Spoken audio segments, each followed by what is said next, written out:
Hi,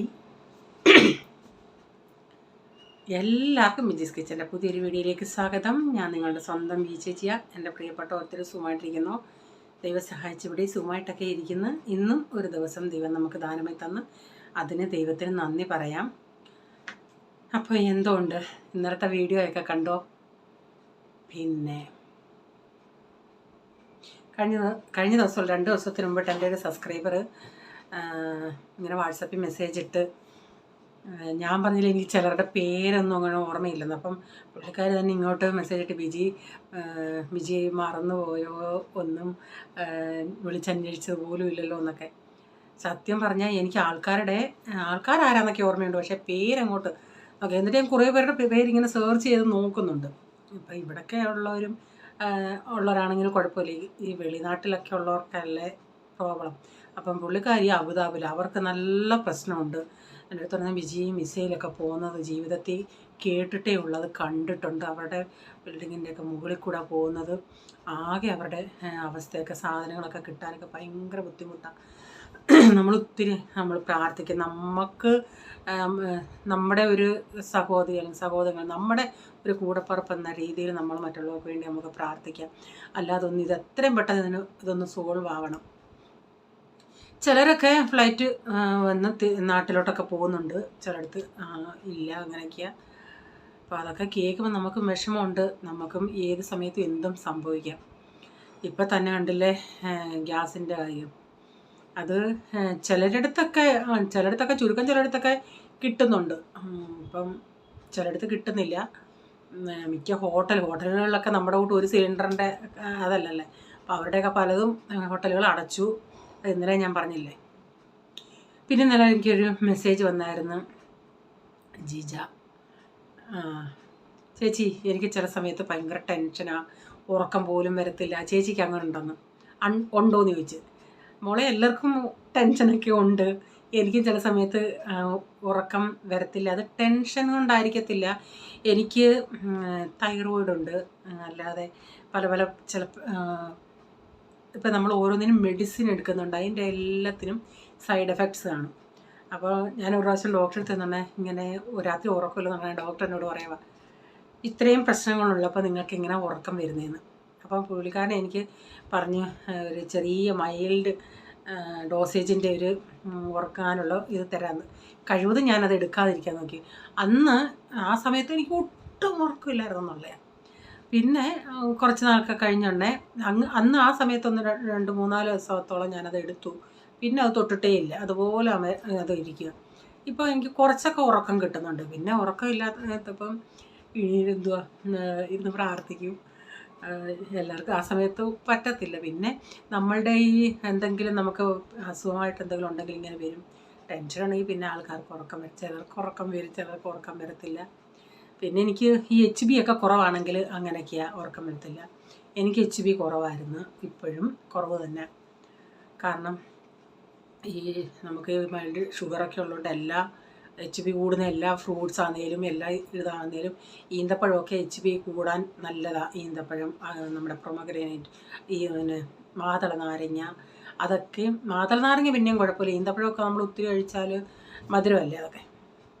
പിന്നെ ചിലർ പറഞ്ഞിട്ടുണ്ട് നമ്മുടെ ഈ കടലയുണ്ട്, നിലക്കടലയല്ല, അല്ലാത്ത കടലയും ശർക്കരയും കൂടെ തിന്നാൽ ബ്ലഡ് കൂടും. അങ്ങനെയൊക്കെ നമുക്കെല്ലാവർക്കും ഓരോ പ്രശ്നങ്ങളുണ്ട് മോളെ. ടെൻഷൻ ഒന്നും എടുക്കണ്ട. എന്തായാലും പറയാം, ചേച്ചിയുടെ ചില വ്ളോഗുകളൊക്കെ കാണുമ്പോഴാണ് ഒരിത്തിരി മൈൻഡിൽ എഴുതി കിട്ടുന്നേ. അതറിഞ്ഞതിൽ സന്തോഷമുണ്ട് മോളെ. പിന്നെ കഴിവതും വല്ല പാട്ടുകൾ കേൾക്കുമോ അങ്ങനെയൊക്കെ കേട്ട് മൈൻഡ് ഒന്ന് മാറ്റാനായിട്ട് നോക്കുക.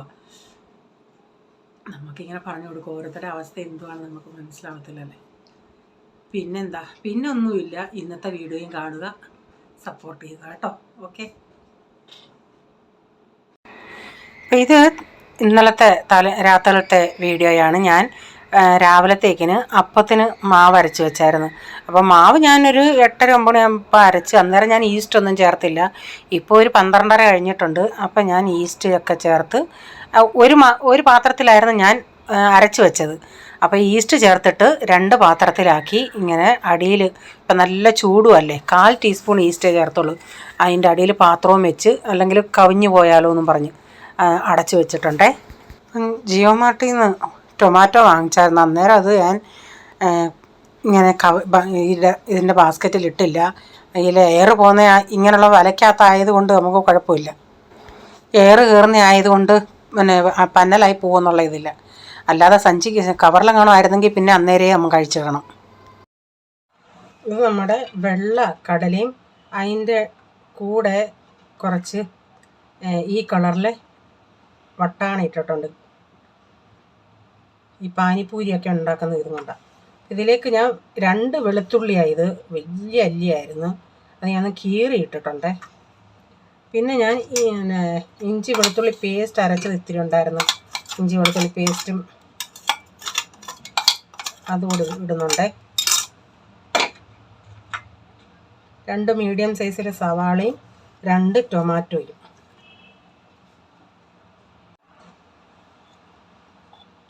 അര ടീസ്പൂൺ മഞ്ഞൾപ്പൊടി.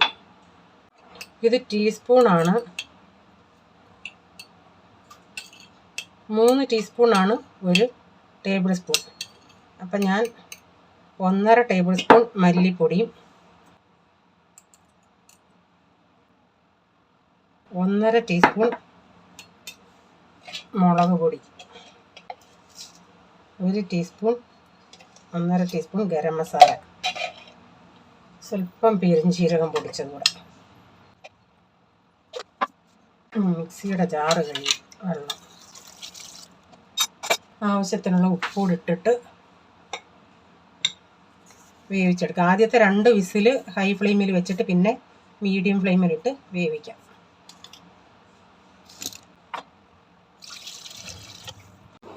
ഞാൻ ഈ കടല തലേന്ന് രാത്രിയിൽ അങ്ങ് വേവിച്ച് ഇത്രയും പ്രൊസീജിയർ ചെയ്ത് വെക്കും. പിന്നെ രാവിലെ ഞാനിപ്പം ഇച്ചിരി, നിങ്ങൾക്ക് തേങ്ങ അരച്ച് ചേർക്കണേ അങ്ങനെ ചേർക്കാം. ഞാൻ ഇച്ചിരി നമ്മുടെ സാദാ പാലാണ് ചേർത്ത്, കാച്ചിയ പാല് അത്. എന്നിട്ട് ഇനിയുമാണ് ഞാൻ കടുക് വറുക്കുന്നത്, അല്ലാതെ ഇന്നലെ കടുക് വറുത്തില്ല. എന്നിട്ട് മൊത്തത്തിൽ കടുക് വറുത്തിട്ട് കുറച്ച് ഇങ്ങോട്ട്, ഇത്രയും ഇന്ന് വേണ്ടല്ലേ, അപ്പോൾ കുറച്ച് ഞാനെടുത്തങ്ങ് ഫ്രിഡ്ജിൽ വെക്കുവേ. ഇപ്പോൾ കടുക് കൂടെ വറുത്ത് ചേർക്കുന്നുണ്ട്. അപ്പോൾ ഇനിയും ഞാൻ ഈ ബാക്കി എടുത്ത് വെക്കുന്ന ഒന്നീ വേറെ ദിവസം ദോശ ഇഡലി ഉണ്ടാക്കുമ്പോൾ എടുക്കും, അല്ലെങ്കിൽ ഞാൻ പൂരി ഉണ്ടാക്കുമ്പോൾ എടുക്കും. കൂടുതലും പൂരി ആയിരിക്കും ഉണ്ടാക്കുന്നത്. അപ്പോൾ നമ്മുടെ കറി ഇവിടെ റെഡിയായി. ഇനി നമുക്ക് അപ്പം ചുട്ടെടുക്കാം.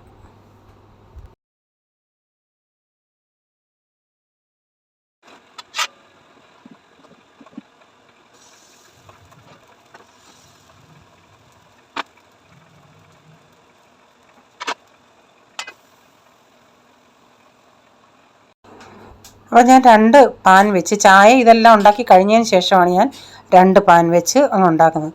അപ്പോൾ അവിടെ ഇരുന്ന് പ്രീസൻ ബൈബിൾ റീഡ് ചെയ്യുമായിരുന്നു. ഞാനൊന്ന് വീഡിയോ എടുക്കാൻ ചെന്നുണ്ടെങ്കിൽ കണ്ടില്ല, എന്നെ പള്ളു പറഞ്ഞിട്ടിരിക്കുമോ, മോനെ കണ്ടില്ലേ, പിന്നെ ഇതൊക്കെയാണോ വീഡിയോ എടുക്കുന്നത്, ബൈബിൾ വായിക്കുന്നത് എന്തിനാ ആൾക്കാരെ കാണിക്കുന്നതെന്നും പറഞ്ഞ് എന്നോടങ്ങ് തുടങ്ങി. ഞാൻ പറഞ്ഞു, നീ അവിടെ ഇരിക്കുന്നതെന്ന് ഞാൻ വീഡിയോ എടുത്തതല്ലേ, ഞാൻ അറിഞ്ഞോ നീ ബൈബിൾ വായിക്കുമായിരുന്നെന്ന് പറഞ്ഞു. ഇപ്പം ഞാൻ അപ്പമൊക്കെ ഉണ്ടാക്കി എടുത്തിട്ടുണ്ട്. അപ്പോൾ അപ്പവും കടലക്കറി ഇവിടെ റെഡി ആയിട്ടുണ്ട്. രാവിലത്തേക്ക് കഴിഞ്ഞ് കുറച്ച് കഴിഞ്ഞിട്ടാണ് ഞാൻ കഴിച്ചത്. കറി ഇച്ചിരി ഒന്ന് ചാറായിപ്പോയി. ഇന്ന് എനിക്കങ്ങനെ കറികളൊന്നും കൂടുതൽ ഉണ്ടാക്കണ്ട. മോരുകറി അന്നുണ്ടാക്കിയത് കുറച്ചാണ്. ഞാൻ അപ്പം ഇപ്പം നല്ല ചൂടല്ലേ, അപ്പോൾ ഒരു 1-2 ദിവസമൊക്കെ വെളിയിലിരിക്കും. പിന്നെ അതങ്ങ് കുറേയും കൂടെ ഒന്ന് പുളിയാകാൻ തുടങ്ങും. അതുകൊണ്ട് ഞാൻ ആവശ്യത്തിനുള്ളത് എടുത്തിട്ട് ബാക്കി ഞാനങ്ങ് ഫ്രിഡ്ജിൽ വെക്കും. തണുപ്പ് സമയമൊക്കെ ആണെങ്കിൽ അങ്ങനെ കുഴപ്പമില്ല, 3-4 ദിവസം വെളിയിലിരുന്നാലും ഒരു കുഴപ്പമില്ല. കാരണം ഇപ്പോൾ അതുപോലുള്ള ചൂടല്ലേ. അപ്പോൾ ഞാൻ പറഞ്ഞില്ലേ, ക്യാനിൽ കുടിക്കാൻ വെക്കുന്ന വെള്ളം തന്നെ ബോട്ടിലെടുത്താൽ നമുക്കത് കുടിച്ചെന്നുള്ളൊരു ഫീലിങ്ങേ ഇല്ല. തണുത്ത വെള്ളം നമുക്ക്, പിന്നെ ഞാൻ ഗതികെട്ട ഇച്ചിരി എടുത്തൊന്ന് ഫ്രിഡ്ജിൽ നിന്ന് എടുത്തൊന്ന് മിക്സ് ചെയ്യും. കഴിവതും ഞാൻ വെക്കത്തില്ല. ഈ പിള്ളേർ കാണാതെ പോയെടുത്ത് കുടിച്ചാൽ പിന്നെ അവർക്ക് തൊണ്ടയ്ക്ക് പ്രോബ്ലമാണ്. അപ്പോൾ എനിക്ക് ഇന്ന് അപ്പോൾ ആ മോരിരിപ്പുണ്ട്. പിന്നെ മീൻകറി അന്ന് കഴിഞ്ഞ ദിവസം ഈ പോർക്കൊക്കെ വെച്ചത് കൊണ്ട് മീൻകറിയൊക്കെ അങ്ങ് ആർക്കും വേണ്ടായിരുന്നല്ലേ. അപ്പോൾ ഞാൻ മീൻകറി എടുത്തങ്ങ് ഫ്രിഡ്ജിൽ വെച്ചിട്ടുണ്ടായിരുന്നു.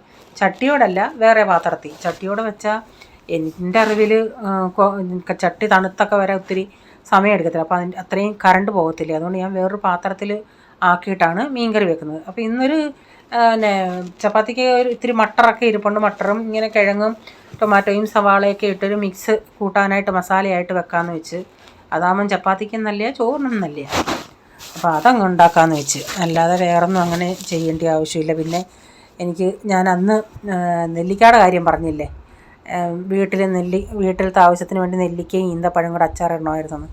അതൊന്ന് ഇതൊന്നും ഉണ്ടാക്കിയിട്ട് ഇന്നെനിക്ക് ചോറും കറിയും ചോറല്ല കറികൾ വെക്കണ്ടാഞ്ഞത് തന്നെ കാര്യമായിപ്പോയി. അതിൻ്റെ പുറകെ ഇരുന്ന് എത്ര സമയം പോയെന്നറിയാമോ എൻ്റെ പൊന്നോ.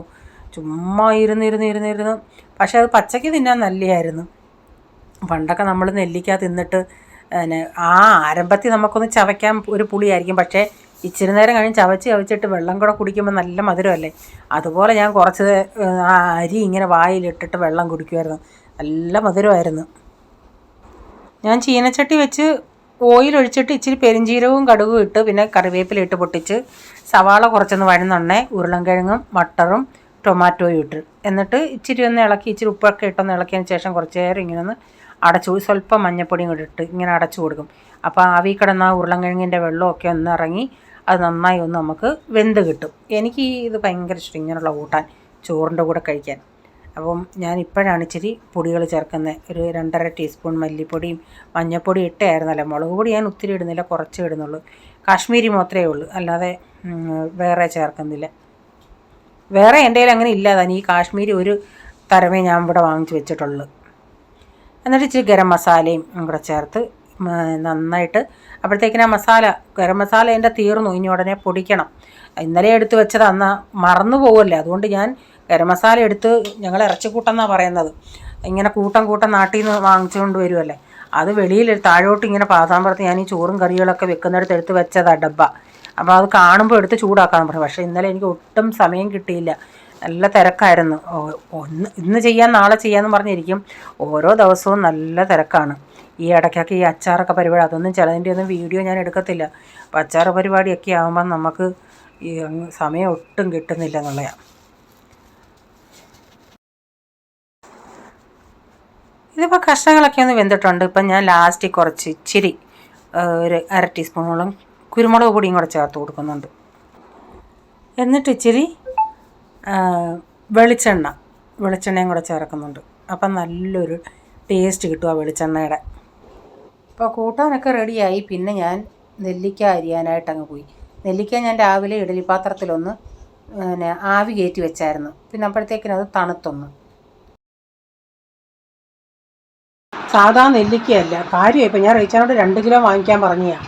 അപ്പോൾ റീച്ചാൻ പറഞ്ഞ് നോക്കി എടുത്തിട്ടെല്ലാം ഇത്തിരി കേട് പോലെയൊക്കെയാണ് കൊടുക്കും. പക്ഷെ ദൈവമേ, എനിക്കൊന്നും ഇത് നമ്മുടെ നാട്ടിലത്തെ കാട്ടുനെല്ലിക്കയാണ്. ഇത് ഒട്ടും മാംസമില്ല, അരിയാണ്. ഞാൻ എത്ര നേരം കൊണ്ട് ഇവിടെ ഇരിക്കുവാണെന്നറിയാമോ. അരി ഭയങ്കരവും മാംസം. മറ്റേ നെല്ലിക്കയൊക്കെ ആണെങ്കിൽ ഇങ്ങനെ ഒരു വര വയ്യുമ്പോഴത്തേക്കിന് ഇങ്ങനെ നാക്കുമ്പോഴത്തേക്കിന് ഇളകി വരുന്നത്. ഇതാണെങ്കിൽ വരുന്നേ ഇല്ല. ഞാൻ എന്ത് ബന്ധപ്പെട്ട് ചെയ്യുവാണെന്നറിയാമോ. അതിന് മാംസം തീരെ കുറവാണ്, അരി ഭയങ്കരമാണ്, വലിയ അരിയാണ്. ഞാൻ മറ്റേ പിച്ചാത്തിയും കൂടി ചെയ്തിട്ട് എൻ്റെ കൈ കണ്ടില്ലേ കളറായി. അങ്ങനെ ഞാൻ സ്റ്റീലിൻ്റെ എടുത്തതാണ്. ഞാനിപ്പോൾ ഇരിക്കാൻ വന്നിട്ടൊരു 1 മണിക്കൂറായി. കാരണം ഇത് നമുക്ക് ചെത്തിയെടുക്കാൻ പറ്റുന്നില്ല. കറക്റ്റ് ചെത്തിയെടുക്കാം, അല്ല ഇങ്ങനെ ആക്കി എടുക്കാൻ പറ്റുന്നില്ല. അതിന്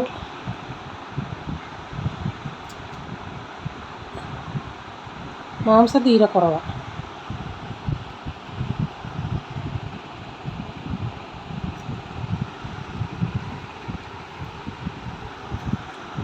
മറ്റേ നെല്ലിക്കെങ്കിൽ നമ്മൾ ഇങ്ങനെ ഒന്ന് അവിടെ ഇവിടെ കട്ട് ചെയ്താൽ മതി, താനേ അങ്ങ് ഇളകി വരും. വേണ്ടേ ഇങ്ങനെ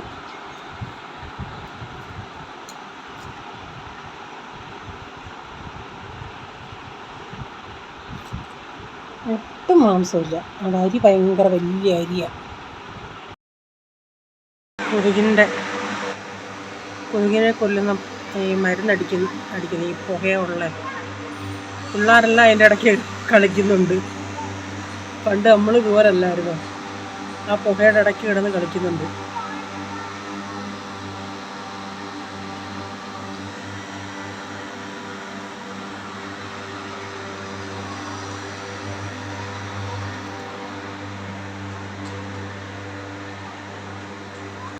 അപ്പോൾ ഇന്നത്തെ വീഡിയോയിലെ വിശേഷങ്ങൾ ഇതൊക്കെയായിരുന്നു. വീഡിയോ ഇഷ്ടമായെങ്കിൽ ലൈക്ക് ചെയ്യണേ, നിങ്ങളുടെ അഭിപ്രായം കമൻറ്റിൽ കൂടെ അറിയിക്കണേ. സബ്സ്ക്രൈബ് ചെയ്യാതെ ആരെങ്കിലും വീഡിയോ കാണുന്നുണ്ട്, വീഡിയോ ഇഷ്ടമായെങ്കിൽ വീണ്ടും ഈ ചാനൽ കാണണമെന്ന് ആഗ്രഹമുണ്ടെങ്കിൽ ഒന്ന് സബ്സ്ക്രൈബ് ചെയ്തിട്ട് ആ ബെല്ലേക്ക് ബട്ടൺ കൂടെ പ്രസ് ചെയ്യുകയാണെങ്കിൽ ഓളം എന്നൊരു ഓപ്ഷൻ വരും. അതോടെ പ്രസ് ചെയ്യുകയാണെങ്കിൽ ഞാൻ വീഡിയോയുടെ നോട്ടിഫിക്കേഷൻ നിങ്ങൾക്ക് എന്നും വരുന്നതായിരിക്കും. ഇനി ഒരു പുതിയ വീഡിയോയുമായി വരും വരെ bye God bless you all. Thank you. Take care. Bye. See U.